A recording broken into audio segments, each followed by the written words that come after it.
వాళ్ళు ఆ డేటా సెంటర్లో అదానీ వాడు బిల్డింగ్ కడతాడు. భూమి అదానీకి గవర్నమెంట్ ఇస్తుంది. దాన్ని గూగులోడు తీసుకుంటాడు. ఆ గూగుల్కి రోజు పవర్ కావాలి విపరీతంగా. ఆ పవర్ ప్రొడక్షన్ కోసం సోలార్ పవర్ ప్లాంట్లు పెడుతున్నాడు అక్కడ. దాంట్లో మళ్ళీ అంటే వాడే సోలార్ పవర్ పెట్టి వాడే తయారు చేసి వాడే అమ్ముతాడు గూగుల్కి. 2 రకాల ఆదాయం. డేటా సెంటర్ అద్దె వస్తుంది, పవర్ వల్ల అద్దె వస్తుంది. ఇదే డబ్బులు వస్తాయి యూనిట్కి. 2 రకాల సంపాదన.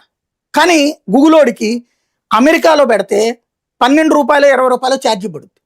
ఇక్కడ 5 రూపాయలు 7 రూపాయలు పడుద్ది. అందుకని ఇక్కడ పెడుతున్నాడు వాడు. అమెరికాలో మంచినీళ్ళు కావాలంటే వాడికి 1 లీటర్కి వచ్చేటప్పటికి 25 రూపాయలు ఛార్జ్ చేస్తే మనం ఫ్రీగా ఇస్తున్నాం ఇక్కడ నీళ్లు వాడికి.